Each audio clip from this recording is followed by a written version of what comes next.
Hello all, and welcome back to my channel, Red Femme Diaries. First, I just have to give a big welcome to my new subscribers. I literally got like a couple hundred within a few minutes. I called in to Anthony Brian Logan's show, and for my old subscribers, I hate to say old, doesn't sound good, but anyway, he is a conservative commentator on YouTube, pretty popular channel. I follow his channel, so I called in and he allowed me to speak for a while, and a lot of them came here, so welcome you all. So glad to have you here. Well, I know you guys have already seen this clip that I'm about to post here because that's how you're on this channel, but my older subscribers have not seen it. So this was just a call in I did to his show, and it seems like a couple hundred people really enjoyed it. So a little bit of housekeeping here. Those of you that are new to my channel, you are more than likely hear from Anthony Brian Logan, ABL's channel. So you are used to a more high-tech platform. As far as these YouTube streets are concerned, ABL's channel is more like a super highway. It's clean, it's smooth, no potholes. He's got a fast track lane. He's got carpool. That's how his YouTube streets are. My channel, just so that you are prepared, is more like a back alley where prostitutes are turning tricks on piss stain mattresses. That's kind of how my channel is. My audio is not right. As you can see, I don't even show my face. I tend to ramble, and my topics are all over the place. So, welcome. But one thing that you will get from my channel, and that is cold, hard truth, as long as YouTube allows it, and they're watching my behind because they keep taking away my viewing hours. But so it's going to take me a while to get monetized. But because I'm not monetized, I speak pretty doggone freely.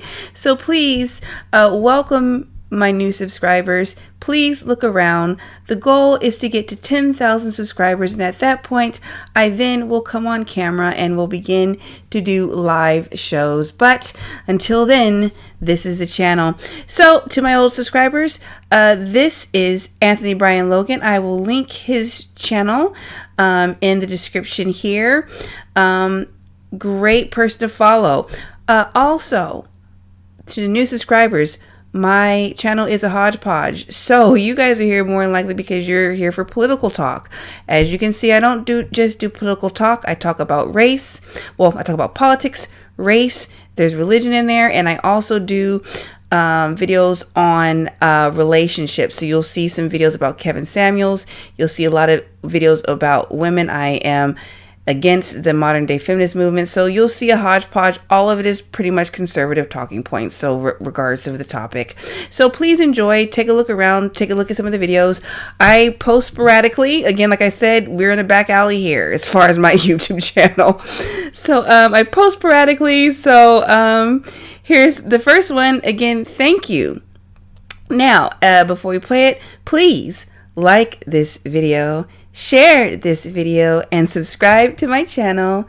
This is Red Femme Diaries. Goodbye. Real way. 678, you're on the line. Who am I speaking to? Hi. My name is Nyla. All righty, what's going on? Okay, well, I'm sorry. I'm excited to get in. First, thank you so much for your show and the things that you're saying. There's so much here. I'm a black woman, and I escaped from California, and I moved down south here. I was just listening to what you were saying about the small population in California compared to the South. Yeah. Yes, definitely noticed that. Oh, yeah. You're live right now, correct? I'm live right now, yes. Okay, sorry. So, yeah, just a perspective on that.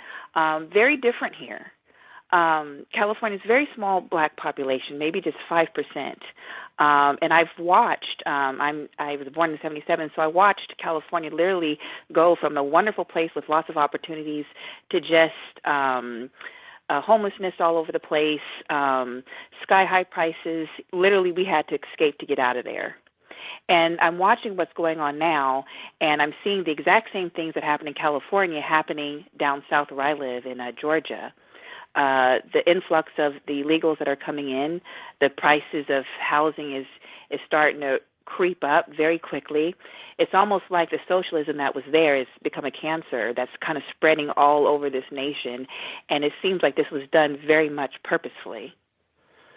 Oh yeah. It Yeah, especially like Atlanta, places like that, like the Atlanta metro area. It's becoming like San Francisco, DC. I compare Atlanta to DC. It's the same kind of thing, really, in my opinion. DC is more like the political people, more of that kind of crowd. Atlanta is more service based, entrepreneur, that kind of thing. But the same kind of people that move to both places, and they come from Yes. these liberal areas, and then they bring that same ideology with them, and then the power structure that exists is really liberal. So it kind of creates this liberal, this festering thing, and it wasn't like Very much that in so. years past. Yeah, You see, I look at the map of the United States, and you see California on one end, very liberal, and you see New York on the other end. It's almost like they have us surrounded. You know what I mean? Yeah. Two of the most major, metropolitan areas. That's the core of a lot of this socialism and things that are going on, and it's like almost done strategically, so it'll begin to spread out and fan out. The states around California, I watched them begin to adopt some of the same ideologies that caused the downfall of California. It's spread around, up to Washington, Oregon, all these different places, and it's coming here. And I heard another caller earlier say that in Mississippi there, I think it was, that they're not, they don't see all the racism and riots and things. You don't see it yet, but they're flooding them in there too. This is all done purposely. It was also done, we saw it happening in Europe as well. There's the influx of immigrants into these places. And if I can add something else. Go ahead. With vaccine, I don't mean to switch, but it's kind of still in the same line. My job right now is on the line. My company is extremely liberal, leftist company, and they're obviously mandating. I turned in an exemption, and they approved it, and they unapproved it, and they have 4 more questions. So the first time in my life, I've been with my company for 17 years, they're asking me what I believe, why I believe it. What does it have to do with, COVID, my religious exemption, all these things. But here's the thing.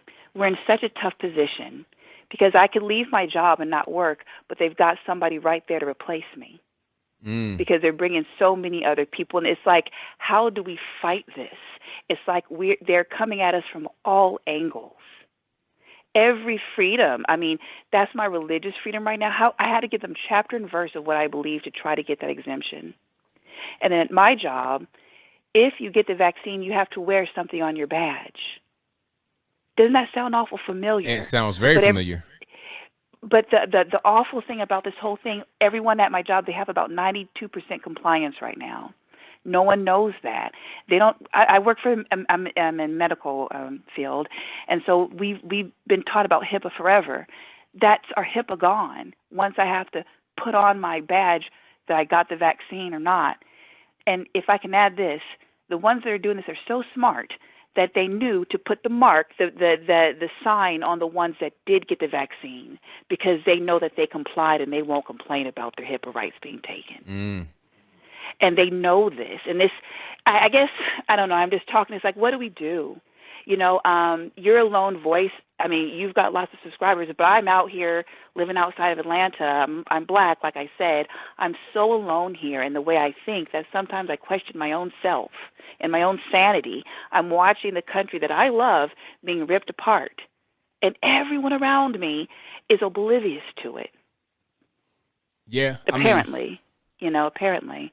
Yeah, I think sometimes your environment can just make you think that way, but really a lot of people that live out there think the same as you, but they can't. They're kind of the same as you, meaning they don't want to say anything. They don't want to rock the boat. They don't want to kind of get socially ostracized. I know guys in Atlanta, a lot of people I know, a lot of big content creators on YouTube. They feel the exact same way you do, but they don't want to really make that be very public. So I don't know. Traveling can help. Like when I was in Virginia and I went to other places, going to Tennessee, going, out west, going like Arizona, places like that, Texas, it kind of opened my eyes up to see that everything's not just about my surrounding. People think differently depending upon where you are. So I don't know. Just That understand that it's not just you. But people, maybe they don't want to come out and say anything because they're afraid. Yeah, I can definitely agree with that. And I've gone to Trump rallies before, and so I did, here in Georgia, so I did get to be around them. But in everyday life, being how I am, Black, I've had to lose everybody. I mean, I've Yeah. lost my family members because I was a supporter of Trump, and I have a YouTube channel myself, and so I speak the truth. Um, I've lost family. I've not necessarily been put out of my church, but I'm definitely not necessarily welcome back, just for speaking just plain basic truth. Well, I'm gonna You tell you know, this. I'm gonna tell you this right here because I say it all the time when people they tell me that. I mean, I've gone through the same thing. So again, you're not alone.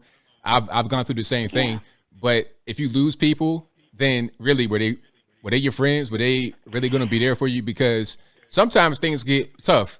Like let's say for example, people start shooting and whatnot, and you with them. Are they gonna try to help you, or are they going to run away, just leave you there and leave you by yourself? You see what I'm saying? Because if they can't very stand with much. you right now through something like this, then they won't going to stand with you when something really goes on and things really hit the fan.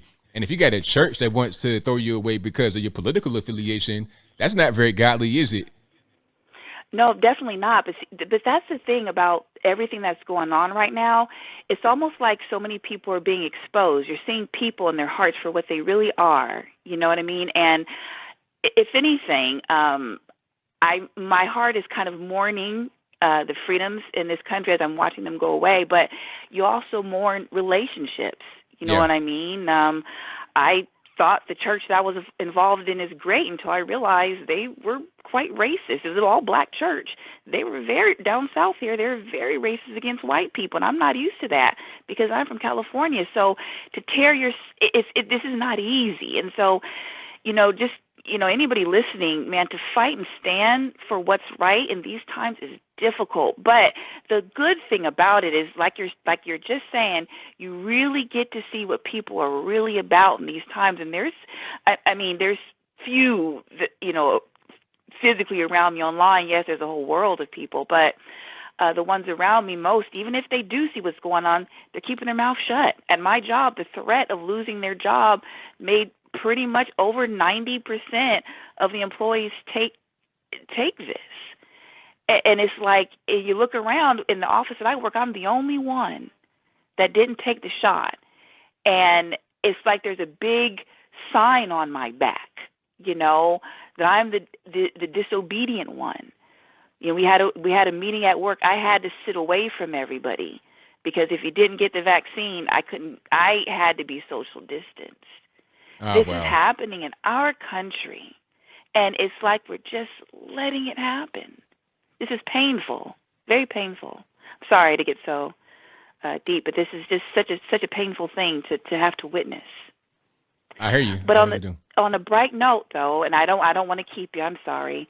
My kids go to it's a predominantly white Christian school here where I live, and I wore my Let's Go Brandon sweatshirt. Ah, there you go. And I did, and it was amazing. I only got a couple people, but a couple people like your sweatshirt. I got into a conversation, and I'll let you go. I'm a 44-year-old black woman. I got in a conversation with a 16-year-old young white kid that was there, and we were 100% on the same page about the love of our freedoms, the love of our country. And so that's how you bring people together, through love of country and what's right. And right now, they've got us so confused, backwards, and divided, it's sad. There was no racism between me. There was no ageism. There was nothing. Just two people that see what's happening, love this country, and are willing to fight for it. And that's what needs to happen to turn this around. Right on. So what's your channel? It's called Red Femme Diaries.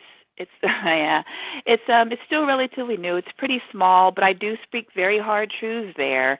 So obviously it's very small. So now that people, it's hard to hear. Some of the things I say. I speak it very clearly. But yeah, so that's all we can do. At this, war back in the day was with weapons. It's not anymore. You know what I mean? In my mind, I feel like we're at war right now. This doesn't look like how it did, during World War I and World War II. It's different now. But we're most definitely at war. Right on. So that was I read some diaries on YouTube. Oh, I'm sorry. The color red, femme, like female, FEMME. I'm a woman, and diaries, like this diary, like keep diaries, Red Femme Diaries. I have 2 boys, and so these diaries are a letter to them. Because essentially, when I'm not here, they're going to be the ones left, like the 16-year-old boy I met, and my sons and other youth are going to be the last ones left here to fight this. I try to get my sons to remember freedom as much as we can, so we didn't really follow the mass, only when we had to. So I want them to remember, and so I give them these diaries to kind of my words on my channel to explain the truth to them, because they're not going to be able to get it as they get older. It's going to be harder and harder. So I do it for them and for anyone that wants to listen. Right on. If you can stomach it. Right on. Thank you for the call. Definitely appreciate you. Absolutely. Thank you. Sorry, I was a little bit confused. You got me on so quick, I got confused. So thank you so much for even letting me be here. Thank you, sir. And thank you for everything that you do. You're amazing. Thank you. Appreciate you. Absolutely. Bye-bye. All right. So shout out to the caller. That was Red Femme Diaries. Femme like female, diaries. RED Femme Diaries. I got time for 1 or 2 more. Let's get to them right here.